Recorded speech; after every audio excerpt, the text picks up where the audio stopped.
Get ready with me! Okay, so for today's video, ipapakita ko sa inyo kung paano ako nag-prepare bago pumasok sa classroom. So first thing, ayan, hinahanap ko ang aking setting spray. This is from Makeup Setting Spray, no? So the purpose of this is para kapag nilalapat ko na kung ano man yung ilalagay ko sa mukha ko, talagang mag-stay. For me yun ha, sa akin yun. Kasi feeling ko naman nag-work.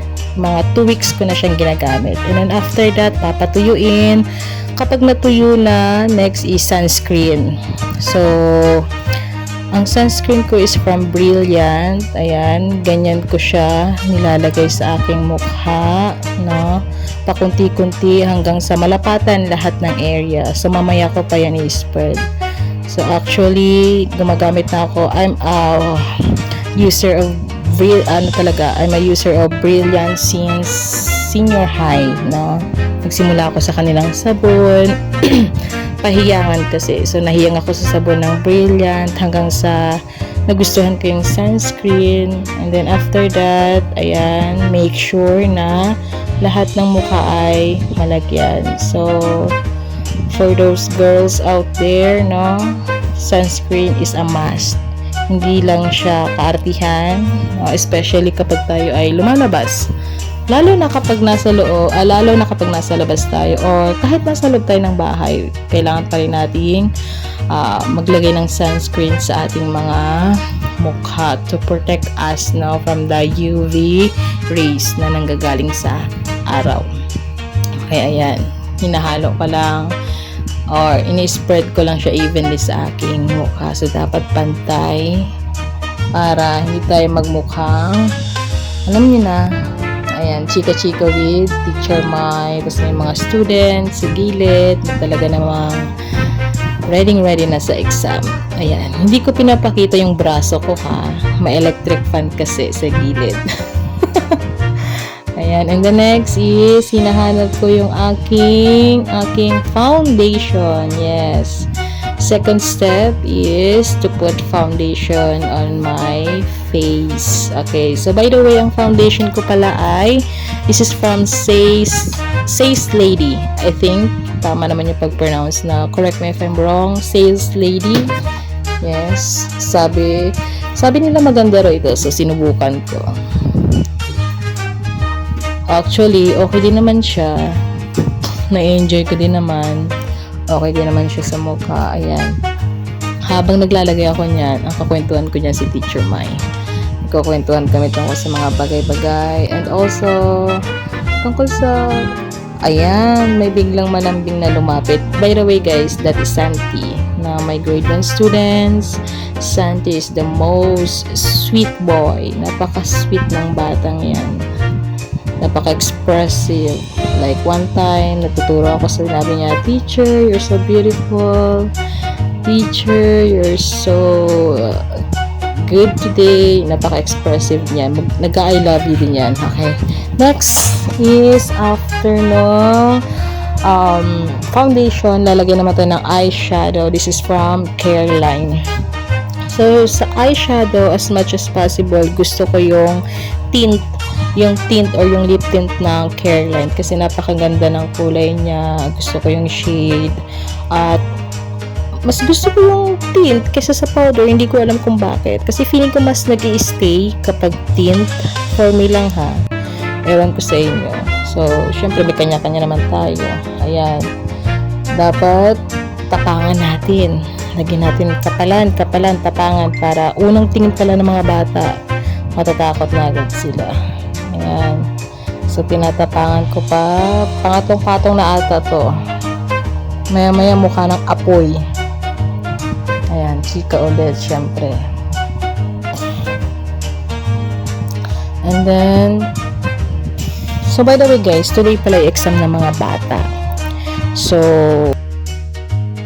color class nila ay 7:30. Pero kapag exam, medyo late.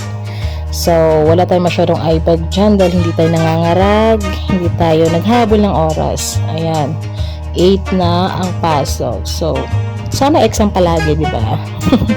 Dahil 8 na at talaga namang napakasarap ayos kapag hindi ka nagmamadali. And then after that, nilagyan ko lang ng something, ano lang, para bang nagsha-shining, shimmering, splendid lang ang aking mata. Ayan. Actually, that is from Teacher Elaine, no? Gift sa akin ni Teacher Elaine noong birthday ko. Teacher Elaine is the most generous and sweet teacher sa VCA. Thank you so much, Teacher Elaine. And then next is, after natin sa eyeshadow, I guess, blush on. Yes, blush on. So, yun yung process. Ayan yung proseso ng pag-ayos ko sa mukha. Okay, dyan ako komportable. Ayan yung nakasanayan ko. Okay, this is from Focalor, I think. Yeah. Okay. Ang shade na yan, actually last year ko pa yan. Kaya nga paubos na ngayon eh, konti na lang. Sa blush on naman, hindi ako matipid. Gusto ko putok na putok yung blush on. Di ba nga sabi ko, dapat matapang yung aura. Para pagpasok ko pa lang ng classroom, talaga naman, yung mga bata iisipin na ikaw yung kontrabida sa palabas. Pag pumasok ka ng classroom, mapapasabi mga bata, oh, the devil is here. Diba? Ganun dapat ang atake. So, yan. Sige, lagyan mo pa. Na para bang bulkang nag-aalboroto sa sobrang putok na putok ang blush on. Actually, sabi ni Teacher Mai before, Chur, buti ka pa marunong ka mag-makeup. Sabi ko kay Teacher Mai, no, Chur, actually, ano lang din yan, eme-eme lang yan. You know what, guys? To all girls out there, wag na wag kayong mahihiya. Na baka, sabihin ng ibang tao, ang pangit naman na make. No. As long as confident kayo sa sarili nyo, go. As long as yung way na pagbe-makeup nyo, it makes you confident, go. Diba?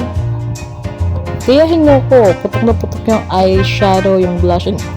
Bakit? Diyan ako masaya. Next, lipstick. Okay, the brand is Pink Flash. No, galing din kay Teacher Elaine. Thank you so much, Teacher Elaine. Gustong gusto ko yung shade. At gustong gusto ko yung texture ng lipstick na ito na parang may pagka-clay, matte. Grabe, sobra. Tapos napaka-creamy, napaka-yummy ng amoy. This is my favorite lipstick so far. Sobrang gusto ko yung shade. The moment na binigay sa akin to ni Teacher Elaine, sinabi ko talaga, oh, sure, ang ganda ng shade. I love it. Kasi diba, may mga lipstick na mabaho, pero ito mabango, creamy. Tapos yung texture niya kapag ini-spread mo siya sa lips, napaka yung texture ng clay, alam mo yun, tapos may pagka-matte. Shit, ang ganda mo. Next is, after nun, okay, yun na yun.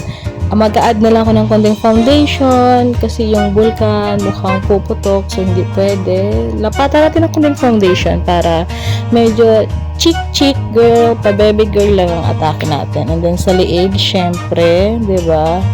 Para ayan, hindi ko pinapakita yung braso ko ha, may electric fan talaga dyan, naiinis ako. Next is, after nyan, to set everything from my face, lalagay tayo ng another setting spray, to set all the makeup that we put. Okay, na para magstay siya, hindi siya maging cakey tingnan. Ayan, magstay siya. I think magstay naman siya for at least 4 hours. After that, kailangan ko na ulit mag-retouch. Well, at least, diba, nagstay ng 4 hours kesa naman yung mapawisan ka lang sumasama na. Okay, so, ayan lang. So, ngayon, alam niyo na, simple lang, syempre. Alam naman, sobra yung pag-makeup. Ayan, see, chinecheck lang. Gandang-ganda siya sa sarili niya. Na para bang, yes, pinagpala. Ayan, tingnan. What do you think, guys? Okay ba?